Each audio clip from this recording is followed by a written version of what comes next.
surat-suratnya. Suratnya di rumah. Iya, berarti Bapak ambil nanti di Polsek Cakung ya.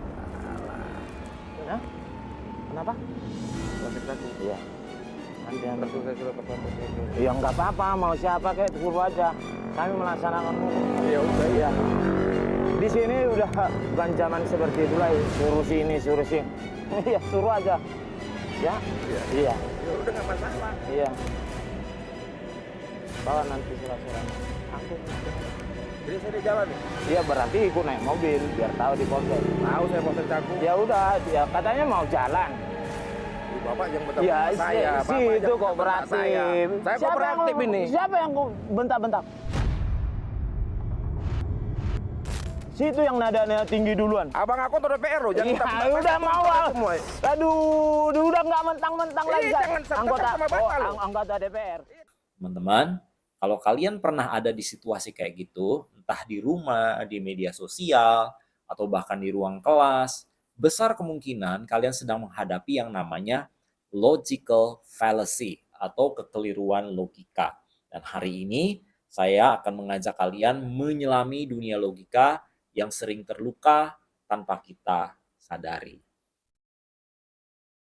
Sebelum kita lanjut, tolong dukung channel ini dengan subscribe, like, dan komentarnya ya. Dan kalau bermanfaat, bantu share ke teman-teman dan nyalakan loncengnya supaya bisa update terus dengan channel ini. Yuk, kita lanjut. Tonton sampai habis, oke?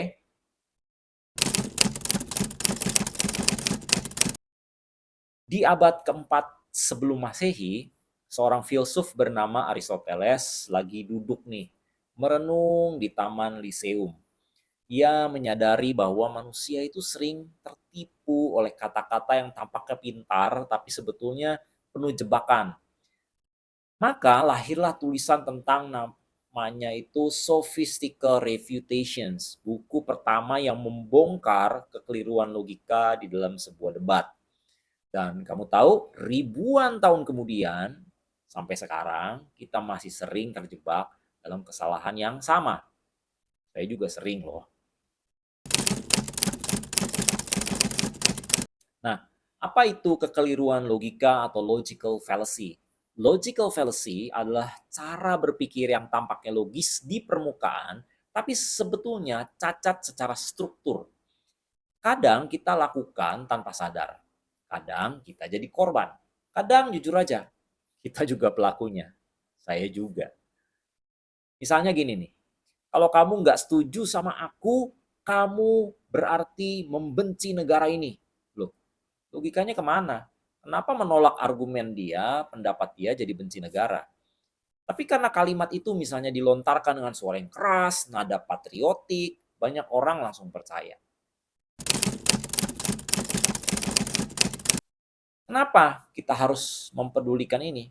Karena kita hidup dipenuhi dengan keputusan. Dan keputusan dibentuk dari argumen, pendapat. Kalau argumennya salah, maka keputusannya pun bisa menghancurkan.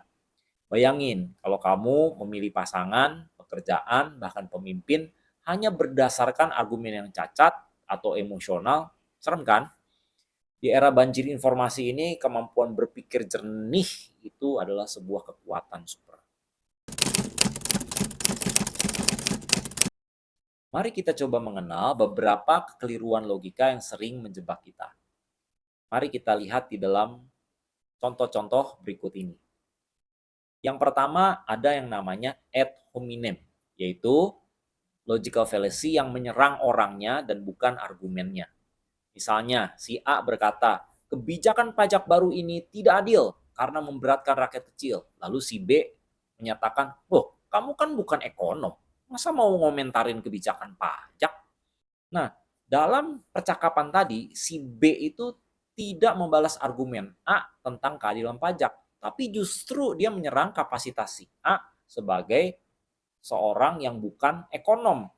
Ini adalah kekeliruan, karena kebenaran argumen itu kan nggak harus tergantung pada siapa yang ngomong kan. Yang kedua ada yang namanya straw man. Straw man ini menyulap argumen jadi boneka jerami, atau dengan kata lain memelintir argumen lawan agar mudah diserang. Contoh, si A berkata, aku pengen kita lebih hemat sayang. Bulan ini jangan sering makan di luar ya. Lalu si B atau pasangannya menjawab, jadi kamu mau aku kelaparan di rumah? Nggak boleh nikmati hidup sama sekali.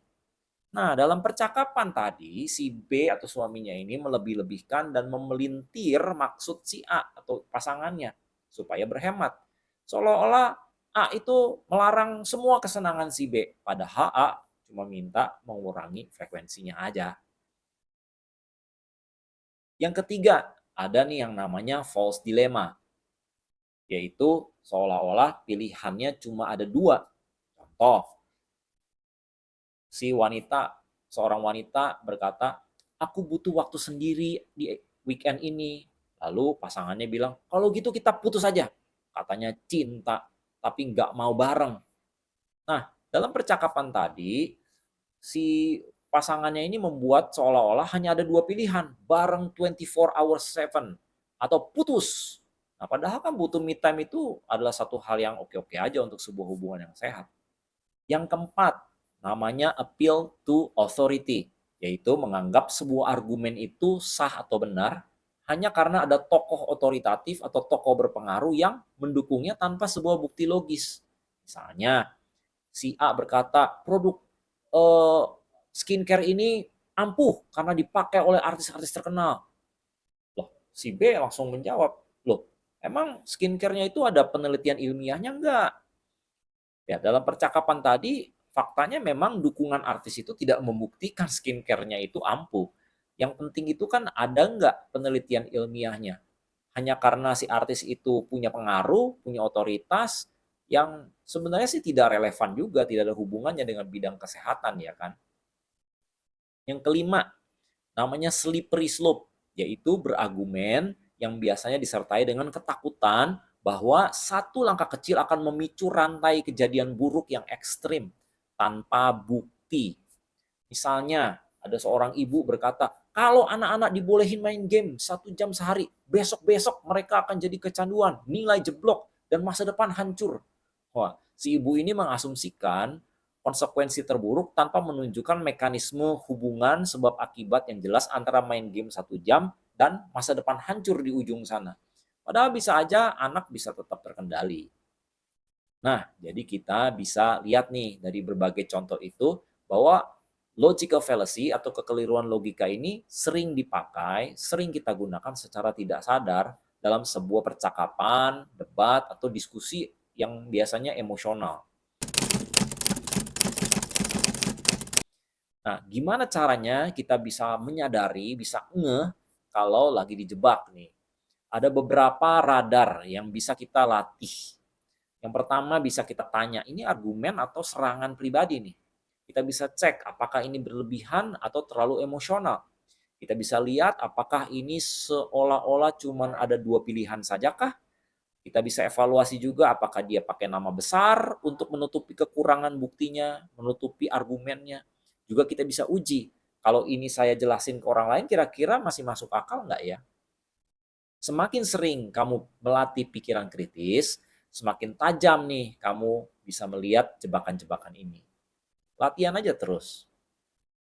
Belajar logika bukan cuma buat filsuf. Banyak orang pikir logika itu cuma buat dosen filsafat, aktivis debat. Wah, itu salah besar, ya. Logika itu untuk semua orang yang mau hidup lebih sadar dan bertanggung jawab. Logika itu untuk kamu yang ingin memilih dengan bijak, mencintai dengan sehat, dan menyampaikan ide dengan lebih jernih. Saatnya kamu jadi penjaga pikiranmu sendiri. Saya tutup dengan kisah singkat. Ada seorang bijak ditanya, apa senjata terbaik di zaman yang penuh tipu daya ini? Dia menjawab, pikiran yang terlatih untuk curiga pada yang tampak terlalu meyakinkan. Nah, teman-teman, dunia hari ini penuh dengan opini, persuasi, bujukan, bahkan propaganda. Dan kadang musuh paling berbahaya bukan yang bohong terang-terangan loh, tapi yang menyelipkan kebohongan dalam kemasan yang seolah-olah benar, seolah-olah logis. Hati-hati, jangan mau dijebak. Mulai hari ini, tantang setiap argumen yang kamu dengar. Ayo kita belajar, termasuk dari saya. Latih dirimu bertanya, apa ini masuk akal, apa ini jujur, apa ini logis, apa ini bermanfaat. Dan kalau kamu mau belajar lebih jauh, saya ada e-book gratis nih, ya, tentang kumpulan logical fallacy. Silakan cek di deskripsi. Karena logika bukan soal menang debat, tapi soal menjaga hati dan hidup tetap lurus. Terima kasih ya sudah setia mendengarkan episode ini. Jadi tambah tahu dong. Sampai jumpa di episode selanjutnya.